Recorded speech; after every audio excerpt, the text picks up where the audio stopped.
नमस्ते दोस्तों। आज की कहानी का शीर्षक है इच्छाओं का अनंत आकाश। तो चलिए शुरू करते हैं आज की कहानी, इच्छाओं का अनंत आकाश। किसका फ़ोन था? मैंने पूछा। अवस्थी जी का। मिसेस नारंग नहीं रही क्या? मेरी तो चीख ही निकल गई। चीखो मत, ये झल्लाए। बिना बात एकदम हाइपर हो जाती हो। चीखूंगी नहीं। अभी शाम को ही तो हम दोनों मंडी से हफ्ते भर की सब्जी लेकर आई हैं। और अब वो वाली मिसेज नारंग नहीं, पहले वाली। इन्होंने खुलासा किया तो मेरी उखड़ी सांसें सम पर आ गईं। मैंने कसेले स्वर में कहा, पहले वाली के मरने जीने से हमें क्या मतलब। ये अवस्थी जी ना कभी कभी ज़्यादा ही सोशल बनने लगते हैं। उनका कोई कसूर नहीं है। नारंग साहब ने उन्हें फ़ोन करके सूचना दी है और घर पर बुलाया है। साथ ही मेरे लिए भी कहा है कि शर्मा जी को भी लेते आएं। मैं चलूं? मैंने डरते डरते पूछा। देख लो, उनकी मैसेज आ रही हो तो तुम भी चलना। हम लोग अभी अभी खाना खाकर उठे थे। अपने पसंदीदा सीरियल्स इत्मीनान से देखने के लिए मैं आजकल इन्हें जल्दी खिला देती हूँ। यूँ तो टीवी डाइनिंग टेबल के सामने ही है, पर इन्हें खाते वक्त टीवी देखना एकदम नापसंद है। कहते हैं तुम्हारा दिमाग और आंखें उसी में घुसी रहती हैं, न ढंग से खाती हो न खिलाती हो। वैसे भी खाना खाते समय रोना धोना चीख पुकार मुझे जरा भी अच्छी नहीं लगती। जल्दी जल्दी टेबल समेटते हुए मैं इनके बाहर जाने की प्रतीक्षा कर रही थी। एक एक क्षण मुझ पर भारी पड़ रहा था। कभी कभी सोचती हूँ, जब टीवी नहीं थी लोग अपना बुढ़ापा कैसे काटते होंगे। पर तब बुढ़ापा इतना एकाकी निसंग थोड़े ही रहता था। घर बेटे बहुओं से नाती पोतों से भरा रहता होगा। राम नाम जपने तक की फुर्सत नहीं मिलती होगी। मैं टीवी का बटन ऑन करने जा ही रही थी कि फ़ोन बज उठा। फिर तो सारा मूड ही हवा हो गया। साड़ी बदल लूं? मैं पूछने को हुई, फिर चुप लगा गई। शादी को इतने साल हो गए, पर अब तक मैं यह अंदाज़ा नहीं लगा पाती हूँ कि ये कब किस बात पर उखड़ जाएंगे। गेट पर ताला डालते हुए देखा। अवस्थी लोग बगल वाले गेट पर खड़े हैं। शायद हमारी ही प्रतीक्षा कर रहे थे। ठीक तो है, ऐसे मौक़ों पर अकेले जाने की हिम्मत नहीं पड़ती। कोई साथ हो तो अच्छा रहता है। यहीं तो असमंजस और भी ज़्यादा था। जिस औरत को कभी देखा नहीं, जाना नहीं, उसी के पुरसे में जाना पड़ रहा था। गेट पार कर हम बरामदे में पहुँचे। डरते डरते बेल का बटन दबाया। नारंग साहब शायद इंतज़ार ही कर रहे थे। दरवाज़ा फौरन खुल गया और वे हमें भीतर लिवा ले गए।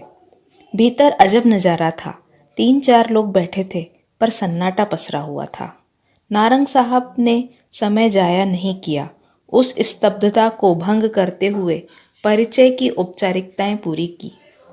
2 उनके साले थे, एक साड़ू भाई और एक बुजुर्ग से सज्जन मामा ससुर थे। फिर हम लोगों की ओर मुखातिब होते हुए बोले, ये लोग मेरे पड़ोसी ही नहीं परम मित्र भी हैं। मैं चाहता हूँ आप अपनी बात इनके सामने ही कहें। मैं अपना जवाब भी इन लोगों के सामने ही देना चाहूँगा। पहले तो वे एक दूसरे का मुंह ताकते रहे। फिर एक ने, शायद साले ने, गला साफ किया और कहना शुरू किया, पिछली रात शिकागो में मेरी दीदी का स्वर्गवास हो गया। कैंसर से पीड़ित थी। सौभाग्य से मेरे दोनों भांजे विनीत सुमित अंतिम समय में उनके पास ही थे। मृत्यु की सूचना देते हुए विनीत ने मुझे बताया कि दीदी की इच्छा थी कि उनकी अर्थी इसी घर से उठे, सुहागन के पूरे साज सिंगार के साथ उठे। कुछ क्षण कमरे में घोर निस्तब्धता छाई रही। फिर साड़ू भाई ने कमान संभाली। हम लोग इसीलिए आए भाई साहब से रिक्वेस्ट करने। आप लोगों के बीच जो कुछ हुआ वो अच्छा नहीं हुआ, हम मानते हैं, पर इस समय वह सब कुछ भुला देना ही श्रेयस्कर है। मरने वाले की इच्छा का मान रखना पड़ता है। फांसी की सज़ा पाने वाले से भी उसकी अंतिम इच्छा पूछी जाती है और वह पूरी की जाती है। इसलिए अगर दीदी की इच्छा थी कि उनकी विदाई इस घर से हो तो। आप एक बात भूल रहे हैं जनाब, नारंग साहब ने सूखे लहजे में कहा। इस घर से उनकी विदाई 16 साल पहले ही हो चुकी है और वह भी उनकी इच्छा का मान रखते हुए ही की गई थी। वो घर से विदाई थी, अब वे दुनिया से विदा हो रही हैं। दोनों बातों में फ़र्क तो है। फिर बच्चे चाहते हैं कि माँ का अंतिम इच्छा ज़रूर पूरी हो। साले साहब बोले, यह बात बच्चे मुझसे भी तो कह सकते थे। इतने सालों के अंतराल के बाद उनकी हिम्मत नहीं पड़ी होगी। हिम्मत कैसे पड़ेगी? 16 सालों में एक बार भी फ़ोन नहीं किया। मेरे ही पैसों पर पलते रहे, पढ़ते रहे, पर कभी अपना रिजल्ट बताने तक की जहमत नहीं उठाई। विदेश जाने से पहले मिलना भी ज़रूरी नहीं समझा। यहाँ तक कि उनकी शादी की खबर भी मुझे औरों से मिली। इसके बाद वे मुझसे बात करने की हिम्मत कैसे जुटा सकते हैं? मुझे तो खुशी है कि वे इतने बेगैरत नहीं हैं। जीजाजी प्लीज़ अब ये सब भूल जाइए। यही ना, ये मेरे दोनों परम मित्र यहाँ बैठे हैं। मैं इन्हीं से पूछना चाहूँगा। ईमानदारी से अपनी राय दीजिएगा। जो औरत बरसों पहले लड़ झगड़ कर अपने बच्चों को लेकर यहाँ से चली गई थी, उसे मरने के बाद ही सही दोबारा इस घर में आने का क्या अधिकार है? नारंग साहब की आंखें हम लोगों पर टिकी हुई थी। उन आंखों में प्रश्न तो था ही, पर एक आक्रोश भी था, आग भी थी, बेहद एकाकीपन भी था। पहली बार मुझे कमरे में मिसेज नारंग की अनुपस्थिति का भान हुआ। वैसे उनका इस समय यहाँ होना बेहद अप्रासंगिक भी था। मैं सोच रही थी इस समय उन्होंने अपने आप को किस कमरे में बंद किया होगा। कानों पर हाथ दिए वे कहाँ छुपी बैठी होंगी। आप लोग कुछ तो बोलिए। लंबी प्रतीक्षा के बाद मिस्टर नारंग ने कहा। हम लोगों ने सिर उठाया। अवस्थी जी ने गला साफ किया और बोले, नारंग साहब, अगर आप इजाज़त दें तो मैं इन लोगों से एक प्रश्न पूछना चाहूँगा। मिस्टर नारंग ने स्वीकारोक्ति में सिर हिला दिया। बोले, कुछ नहीं। अवस्थी जी फिर आगंतुकों से मुखातिब होकर बोले, मैं एक बहुत ही कड़वी बात कहने जा रहा हूँ और उसके लिए पहले से ही माफ़ी मांग लेता हूँ। भगवान हमारे नारंग साहब को लंबी उम्र दे, पर मान लीजिए बात ठीक इसके उलट होती। हमारे मित्र को कुछ हो जाता तो क्या आपकी दीदी अपने सुहाग चिन्ह उतार देती, वैराग्य ले लेती?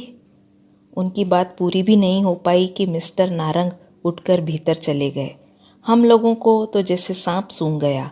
अवस्थी साहब या आप, उन्होंने कहना चाहा पर चुप हो गए। सॉरी यार, उनका मंतव्य समझकर अवस्थी जी बोले, दरअसल जो मैं कहना चाहता था शायद ठीक से नहीं कह सका। थोड़ी देर बाद नारंग साहब भीतर से नमूदार हुए। उनके हाथ में जरी वर्क वाला एक पर्स था। उसे साले को सौंपते हुए बोले, अभी अवस्थी जी ने सुहाग चिन्हों की बात की तो मुझे याद आ गया। मैडम जाते समय ये सारी चीज़ें मेरे मुंह पर फेंक कर चली गई थी। शादी की कोई याद, कोई चिन्ह वे अपने साथ नहीं रखना चाहती थी। अब मरने के बाद उन्हें सुहागन बनने का शौक चर्राया है तो ये रख लो, अपनी बहन का मन भर कर श्रृंगार करना। पर जीजाजी, दीदी की इच्छा इस घर से विदा होने की थी। तो क्या तुम्हारी दीदी का ही इच्छा सर्वोपरि है? मेरी इच्छाओं का कोई मोल नहीं? क्या मृत्यु उसे सारे आरोपों से बरी कर देगी? वे अनगिनत पल जो मैंने अकेले गुजारे हैं, उनका हिसाब कौन देगा? दो बेटों के होते हुए भी मैं निसंतान बुढ़ापा काट रहा हूँ। यह जवाबदेही किसकी है? भाई लोग तो इस आक्रामक रवैये से खौफ खाकर चुप हो गए थे, पर मामा जी बोल पड़े, बेटा तुम्हारी तरह वह भी अकेली ही थी और अंत तक अकेली ही रही। नहीं, वह कतई अकेली नहीं थी। नारंग साहब ने एक एक शब्द पर जोर देते हुए कहा, वह कतई अकेली नहीं थी। उसके बेटे उसके साथ थे और अंत तक थे। अगर आपका इशारा मेरे दूसरे विवाह पर है तो जान लीजिए, अकेलापन भी कभी कभी बर्दाश्त से बाहर हो जाता है। आदमी उसे बांटने पर मजबूर हो जाता है। ऊपर बच्चे आपसे बात करें। साले ने एक अंतिम कोशिश की। नो। उनका यह नो इतना स्पष्ट था, इतना निर्णायक था कि उन लोगों ने फिर कोई बात नहीं की। चुपचाप सब उठ गए। शिष्टाचारवश हम लोग भी खड़े हो गए, पर उन्हें दरवाजे तक छोड़ने कोई नहीं गया, नारंग साहब भी नहीं। उनकी गाड़ी जब तक गेट पार करके चली नहीं गई, तब तक हम लोग वैसे ही खड़े रहे, मौन, अविचल, जैसे किसी शोक सभा में श्रद्धांजलि दे रहे हों। सॉरी, नारंग साहब ने दोनों मित्रों के कंधों पर हाथ रखते हुए कहा। सॉरी, आपको इतनी रात कष्ट दिया, पर उन लोगों को अकेले झेलने की हिम्मत मुझ में नहीं थी। सॉरी क्यों कह रहे हैं? यह तो आपका अधिकार है। आप जब चाहें निसंकोच हमें बुला भेजें। हम लोग हमेशा आपके साथ हैं। अच्छा चलें, टेक केयर। और हम लोगों ने भारी मन से अपने घर की राह ली। रात भर नींद नहीं आई। वह अनदेखी अनजानी औरत बार बार रूप बदलकर सपनों में आती रही। समझ में नहीं आ रहा था कि जिस घर को वह बरसों पहले छोड़कर गई थी, उसके प्रति इतना मोह क्यों? जिस पति के लिए मन में इतना तिरस्कार था, उसके नाम से फिर मांग भरने की जिद क्यों? क्या यह प्रतिशोध का कोई नया तरीका था, या कि पछतावे की प्रतिक्रिया थी, या कि मन के किसी कोने में अब भी पति के लिए प्रेम दुबका बैठा था? सच, मानव मन एक गुफा की तरह होता है, उसका ओर छोर पता ही नहीं चलता।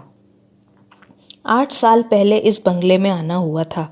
यों भी बंगलों में अड़ोस पड़ोस नाम मात्र को होता है, यहाँ तो एकदम ही शून्य था। बाई तरफ वाले बंगले में एक कंपनी का गेस्ट हाउस था, दाईं तरफ नारंग साहब थे जो तलाकशुदा थे। मुझे इतनी कोफ्त होती थी कि बता नहीं सकती, लेकिन नारंग साहब के साथ इनकी अच्छी पटरी बैठ गई थी। दोनों रोज सुबह घूमने जाते, शाम को ब्रिज का खेल जमता। वहीं अवस्थी जी से परिचय हुआ, जो 4-5 बंगले छोड़कर रहते थे। जब पुरुष वर्ग अपने खेल में मग्न होता, मिसेज अवस्थी अपनी बोरियत दूर करने मेरे पास आ जाती। हम लोगों में अच्छा बहनापा हो गया। फिर एक दिन सुना कि नारंग साहब शादी कर रहे हैं। तर्क वितर्कों के जैसे बाढ़ सी आ गई। किसी ने कहा इसी औरत के कारण पहली वाली छोड़कर चली गई, लेकिन फिर 10 साल बर्बाद करने की क्या जरूरत थी? तलाक के बाद तुरंत ही शादी कर सकते थे। किसी ने कहा दिवंगत मित्र की पत्नी है, उसे सहारा देने के लिए यह कदम उठाया है। किसी ने कहा ऑफिस की सहकर्मी है।